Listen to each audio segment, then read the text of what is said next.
Ladies and gentlemen, children of the interwebs out there, Sebastian Envy, Strong Style Cinephile, finally getting around to talking about X-Men 97, the season finale. Let's geek about it for a scant few minutes. It capped off a great first season of the show, and as I've seen on a lot of message boards and talkbacks and TikTok videos and other reviews and podcasts, stuff like that, a lot of people um, kind of share some of the same uh, sort of concerns about the show. Now, nothing super bad, but it's just the fact that when we first heard about the show, we were kind of wondering how it was going to be. And then it started, and then it was one of the greatest things in the history of like animated television. And it's like, okay, after the first couple episodes, we were like, oh, okay, can they maintain this quality throughout the entire season? And now that they have, and we have the spectacular finale, that sets up even more stuff for season two. Some very cool stuff, some deep pull, not very deep, but some pulls from the comics and some of the storylines from there. It's like we're kind of worried. Can they continue this? Is there going to be a sophomore slump?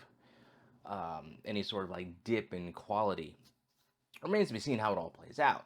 But at least we can take this first season and uh, realize that it's a huge success. I know a lot of people are already calling for, a Spider-Man 97, an update on that show, which of course we saw a cameo of Peter and Mary Jane and Flash in the show, amongst the other just god laundry list of cameos in this show. I mean, they really went big with this. Now, Chief, to the plot, was again Bastion's continued assault on mutants using his Prime Sentinels. They all got shut off because of Magneto's machinations in the previous episode. You have Xavier forcefully hijacking Magneto's mind to reverse the damage, which then turns the Prime Sentinels back on, which then puts Bastion's plan back on track. And we see that Xavier now has to try to undo some of the damage that he did to Magneto's brain. And that's kind of like the thing that's occupying him the most in this episode. Back up in Asteroid M. On Earth, you have Bastion, who has corralled Morph and Beast and Storm and Forge and Cable. And he's basically kind of gloating, rubbing in his plans. We have a sort of Deus Ex moment with the Phoenix where she pops up. We thought Jean was kind of drowning in the previous episode. Then she pops up and uses the Phoenix power to lay the smackdown on Mr. Sinister, basically strip all the stuff he's been doing to himself to kind of prolong and prolong his lifespan and his age and stuff like that. She basically rips all that out of him, turns him into a shell of himself. She puts the device on Bastion that cuts off his access to his Prime Sentinels, basically um, cutting off the tethers that he has to them, allowing them to, I don't know if they're returning back to normal, but they're at least not under his control anymore. And then the Phoenix power just kind of leaves her. So that was like, again, there's not to me, very many narrative missteps when it comes to this show this season. That was kind of one of them. Because I'm like, all right, where did this come from? And then it suddenly just goes away. It was like this magic sort of easy button that they pushed, and then then she's like, the Phoenix power, it's gone. It just ah. Then Bastion rises up, rips off Cable's arm, beats him with it, and uses it basically to evolve his body, and then he announces his plans, like any good supervillain should, and always does, announces his plan to basically take Asteroid M, crash it into the Earth, and wipe out wipe out humanity, basically. And he's like deuces and takes off. On Asteroid M, X-Men are trying to recover. They got Wolverine on the table, recovering, because Magneto ripped the adamantium out of him. And then again, that was kind of like a scene that kind of made me like, and I understand we have to kind of skip ahead on some things with this because we only had 10 episodes. There's not a lot of episodes of filler. The whole Goblin Queen thing we got early on in the season, that really needed like a couple episodes, not just one episode to fit that all in. So stuff like this, where we just had the previous episode, Rogue and Sunspot side by side with Magneto. Sunspot is mad because his parents, his mom, basically told him to kick rocks and turn him over to Prime Sentinels. Rogue just wants that magnetic dick um, from Magneto, and she sided with him. I mean, there's probably some more levels to that, but I mean, just the amount of times they had in this episode of just Rogue making like Google looks at Magneto, I'm like, bro, like, come on now. But they're like, there's no. I mean, I think Sunspot did apologize to Jubilee maybe the last episode. Um, but Rogue is just like cool. Like Cyclops is cool with Rogue, and like we had to skip over that part, which again, I understand. There's only so much time in this episode, so we had to skip over some things like that sort of apology and my bad and that sort of thing that they had to go through. But Bastion flies up there. The X-Men fight him. To see Rogue once again cut loose against Bastion was nice. To see her do like the thunderclap to his face, that was just like a raw move. See Jubilee battle with him. We see Sunspot actually Roberto says like announces his Sunspot name as he fights Bastion. See Jubilee take him on. See Jubilee get put like kind of level up because Bastion even makes a joke because like, what are you gonna hurt me with the 4th of July or hit me with the 4th of July or something like that? And then Jubilee kind of shows that she's kind of, even though her powers are essentially just fireworks, she can do some damage with them and does some damage to Bastion. They kind of stalemate. Cyclops does some cool shit with his powers against Bastion. They kind of stalemate um, with him. The others arrive in a Sentinel, except for Forge. Forge is still on Earth.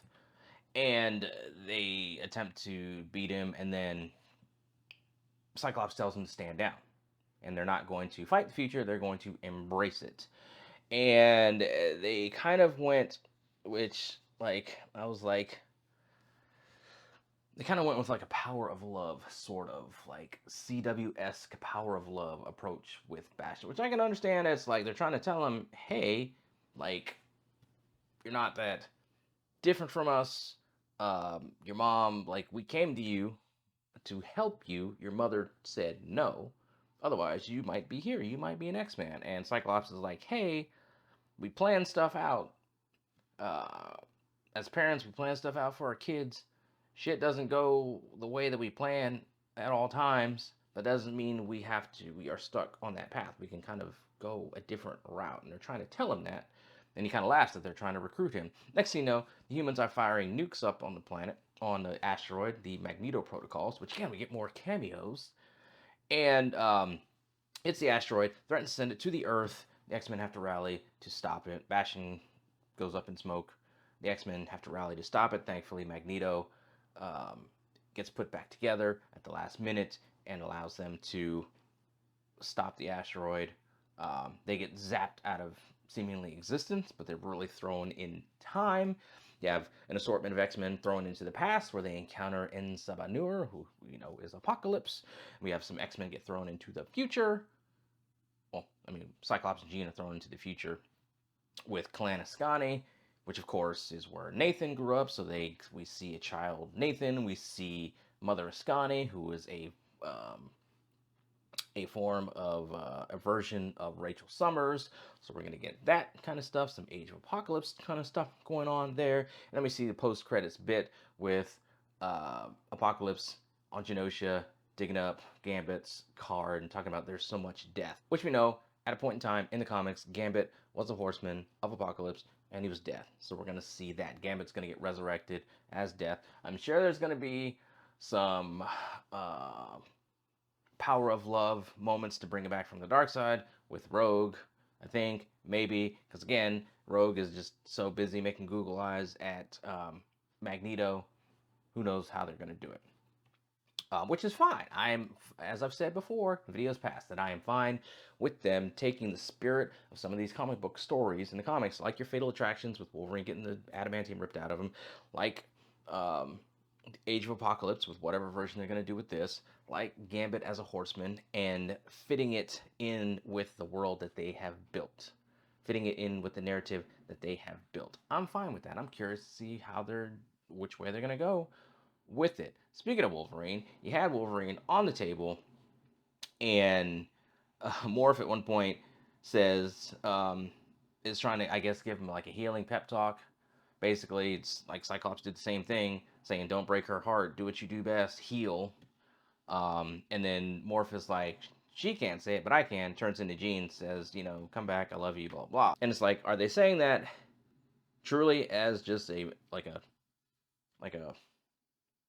uh, boost thing for Wolverine, or are they saying that because they actually have a thing for Wolverine? Because there's been some suspect stuff between Wolverine and Morph as the season's gone along. Although I'd seen where the voice actor for Morph, I believe, does not want to see like a hookup between um, Morph and Wolverine at any point in time. Which, I mean, I'm sure a whole bunch of people don't want to either. That shit would make a lot of heads explode if they did.